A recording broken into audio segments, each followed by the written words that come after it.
So, we're going to rebuild this caliper. It's from Ford F750 2007. That seal's leaking. We're going to replace the seals, replace the pistons. First off, we're going to sandblast this. Okay, get those pistons out. Get one of those.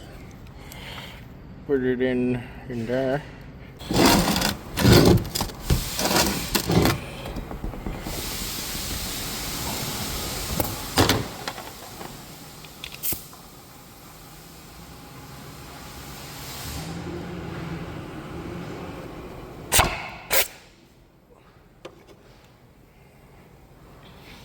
Oh yeah. Oh, that's brake fluid all over my phone. Nice. Alright, so basically, this is where I have to turn it off because shop noise. So I'm just going to be overdubbing. In order to get the second piston out, I just jam the first one back in. I mean, right here, I'm just taking the seals out. I mean, it's pretty self-explanatory. You could also just jam rags or whatever in the second side to get the first piston or the second piston out. Yeah, I'm laying in bed and I'm exhausted, but I'm going to see how this works out. So that's just me cleaning up some of the brake fluid because brake fluid is the best. And here are the square seals. Now, as I'm going to show you, I did replace these. If you look at it, I have a short earlier on in my life where I rebuilt this caliper. And I looked at the pistons. I was like, it's hard to get the pistons inside the city. I go to this place called Kepco. I got those square seals. Yeah, but it was leaking, as I'm going to show you eventually. I think I'm going to show you how to, we're going to use some rust wash. I don't have a sandblasting cabinet. So I find that rust wash really works good once you've done some initial surface prep to get into the pores and whatnot. Ended up bathing this for a good 24 hours. So this is like super interesting and pertinent to this right now, to just see how I pour it. Like, yeah, you just pour it exactly like that for this to work. So we're just gonna watch it all. And I didn't buy enough, so I had to flip it and whatnot. I would suggest buying enough to fully submerge your thing, but I was thinking with my wallet again, as usual. Like, yep, not enough. Anyways, that was wonderful. Not much else. Watching some.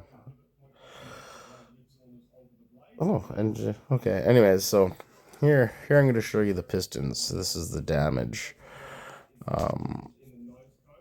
If I focus, you'll see. Turn it. Yeah, right there. That was the issue.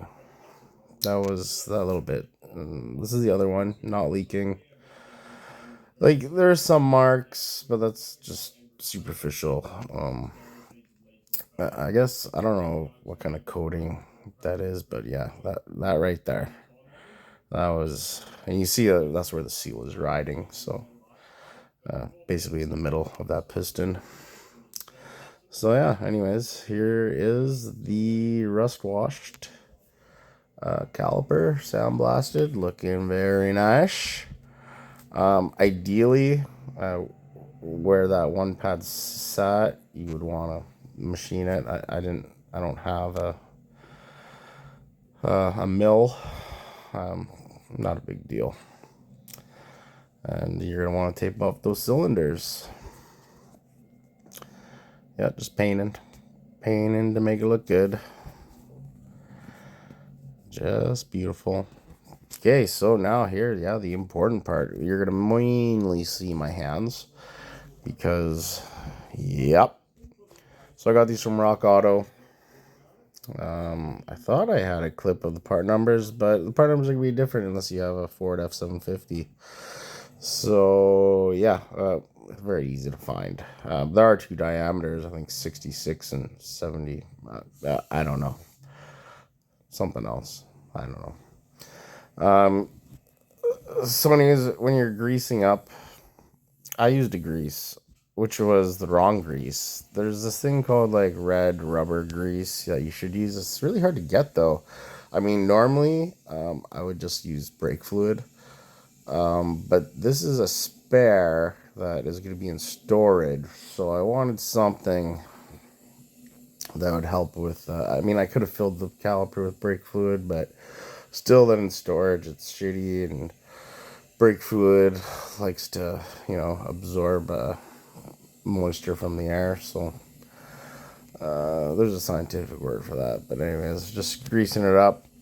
I think I just use a silicone grease. And yes, technically silicone grease would contaminate the brake fluid. Dot 3 is not made with silicone. But you know what?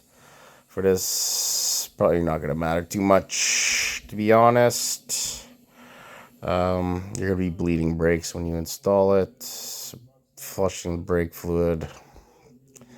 Anyways, if you're going to be putting it back on the vehicle immediately, I would just definitely suggest use brake fluid.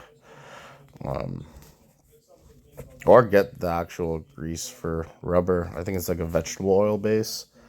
I got fed up of trying to search for it, so Canada, yay.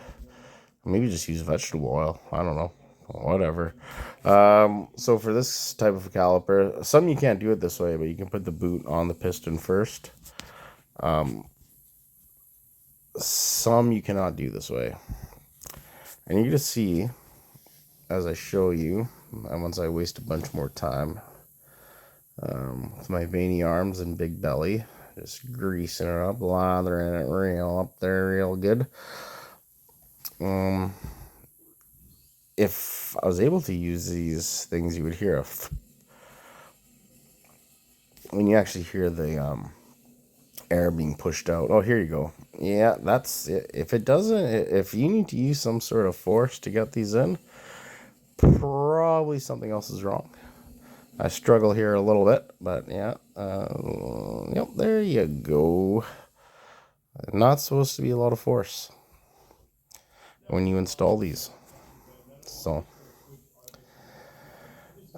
same thing when you're doing a brake change. You really shouldn't use a lot of force to retract those caliper pistons. So you just press the seals in. You'll see it here in a second. There's a few little spots, so I decided to get some persuasion out. I definitely wouldn't suggest doing what I'm doing in 2 seconds. Well, that was just for the boot. That's not a sharp pointed chisel.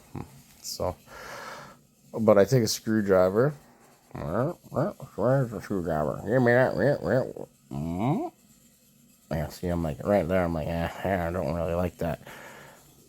So we're gonna take and I'm just tapping so lightly here.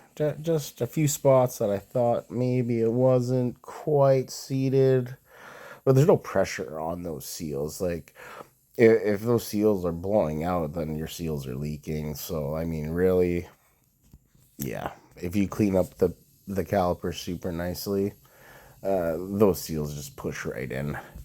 Debatable whether I should have painted that outer lip, but yeah, I did, and they still went in super nicely. So all calipers are going to be the same, like the same basic design. Well, until you get into some rear. If you look at some of my previous videos, I got the rear Honda calipers with the integrated e-brakes, and yeah, again, it's very hard to find rebuild kits. You buy remanufactured calipers, but no one wants to sell you the parts. I don't know if there's a monopoly on that or what, but yeah, I know you're remanufacturing these calipers. How come you can't give me the parts? It used to be basic. This used to be in every handbook. I've gotten many arguments with people. Oh, I would never take the risk. Well, that's $180 caliper. Those parts with the shipping, because America, it was $80. So I mean, at my time, I'm being paid anyways. This isn't I'm a fleet, so in this case, it's worth it for me. So plus, they're getting hard to find these days. So there you go. Hope you enjoyed.